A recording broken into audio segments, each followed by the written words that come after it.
6 বছর বয়সী শিশু জাবির ইব্রাহিম শেখ হাসিনা পালিয়ে গেছে এই খবর শুনে আর ঘরে থাকতে পারেনি। চোখে মুখে নতুন বাংলাদেশের স্বপ্ন আর বুক ভরা সাহস নিয়ে আনন্দ মিছিলে যোগ দেয়।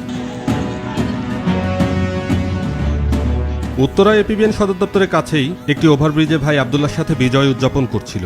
ভাইয়ের সাথে এটাই ছিল জাবিরের শেষ ভিডিও, যা আজ স্মৃতির ফ্রেমে বন্দী।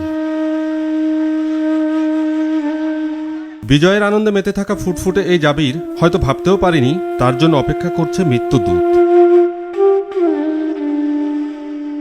5 আগস্ট 2024 বিকেল 4টা উত্তরা এপিবিএন সদর দপ্তরের উত্তর গেট থেকে ছোড়া গলিতে প্রাণ প্রদীপ নিভে যায় শিশু জাবিরের। যে ফুল ফোটার আগেই নিঃশেষ করে দিল শেখ হাসিনার রেখে যাওয়া সেই পুলিশ। উত্তরা 4 নম্বর সেক্টরের ঠিক এই জায়গাটিতে জাবির গুলিবিদ্ধ হয়।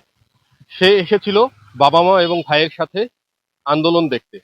জাবিরের স্বপ্ন ছিল বিজয় উল্লাস দেখে তবেই সে বাড়িতে ফিরবে। জাবিরের বাসা রাজধানীর দক্ষিণখান থানার পশ্চিম মোল্লার টেকে।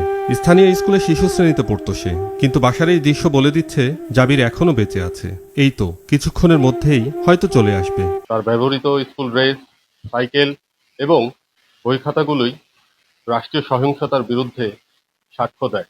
জাবির আর কখনো ফিরে আসবে না, তবে তার স্মৃতি আজ দেশের বিবেক। এখনো ছড়িয়ে ছিটিয়ে আছে জাবিরের বই খাতা, অলস পড়ে আছে তার সাইকেলটি, দেওয়ালে টানানো আছে বিজয় চিহ্নিত জাবিরের হাসিমাখা ছবি। 4 নম্বর ওই ইয়ের সামনে, ব্যাটালিয়নের সামনে ওই ভিতর থেকে গুলিটা এসে এপিবিএন এর গেটের থেকে গুলিটা এসে আমার বাচ্চার গায়ে লেগেছে। সাথে সাথে ওর পাটা রক্তে ভিজে গিয়েছে। ও করে একটা শব্দ করে আমি ঘুরে তাকিয়ে দেখি ওর পাটা রক্তে ভিজে গেল। ওর বাবা একটু হাঁটতে চেষ্টা করলো, আর হাঁটতে পারছিল না কোলে নিয়ে।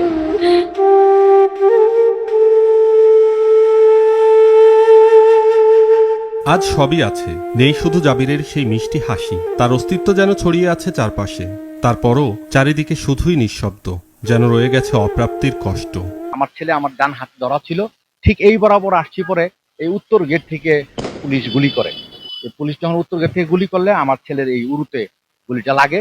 তারপরও আমি ভাবতেছিলাম যে এটা হয়তো রাবার বুলেট, এই মনে করে আমি তাকে আর একটু টান দেওয়ার চেষ্টা করলাম, ওইদিকে নেওয়ার চেষ্টা করলাম, কিন্তু সে যখন দেখতেছে আর দৌড়াতে পারতেছিল না, তখন তাকে আমি পাজর কোলে নিয়ে আমি দৌড়িয়ে ওই পর্যন্ত যাই। বাবা কবির হোসেন বেসরকারি চাকরি করেন। 5 আগস্ট দুপুরে জাবির, তার বাবা মা, 13 বছর বয়সী বড় ভাই আব্দুল্লাহ এবং বোন জুমাইনা কবির নেহা সকাল থেকে বিজয় মিছিলে অংশ নেয়। লং মার্চে উত্তরা হাউস বিল্ডিং পর্যন্ত যায়। এরপরই খবর আসে শেখ হাসিনার দেশ ত্যাগের। বিকেল থেকে শুরু হয় বিজয় মিছিল, যে মিছিল থেকে ফিরে আসে জাবিরের নিথর দেহ। শহীদ এবং এই যারা আহত হয়েছে, যারা পঙ্গুত্ব বরণ করেছে, তারা এই দেশের সার্বভৌমত্ব রক্ষা করেছে। সুতরাং তাদেরকে এই সরকারই তাদেরকে যথেষ্ট মূল্যায়ন করবে এবং আমি চাই বিচার খুব দ্রুত গতিতে হোক। এরই মধ্যে পেরিয়ে গেছে 1টি বছর। আজমপুর কিংবা এপিবিএন এলাকায় নেই কোনো স্মৃতিফলক, নেই কোনো স্বীকৃতি, শুধু রয়ে গেছে এক মায়ের কান্না আর ভাই বোনের নিঃশব্দ অভিমান। জাবিরের সাথে আমার একটা স্মৃতি আছে। ও রাত্রিবেলা বলছিল যে আন্দোলনে যাবে, আর সবসময় আমি ওর সাথে ঘুমাতাম, ওর সাথে ফুটবল খেলতাম, তখন খেলনা দিয়ে খেলতাম। যে শিশুটি এসেছিল বিজয়ের স্বপ্ন নিয়ে, তাকে থামিয়ে দিল স্বৈরাচারীর বুলেট। তবে প্রশ্ন রয়ে গেছে, রাষ্ট্র কি জানে তার গুলিতে কে মরেছে, আর মৃত্যু যন্ত্রণাকে সঙ্গী করে কারাই বা বেঁচে আছে? তন্ময় উদ্দৌলা, বৈশাখী সংবাদ।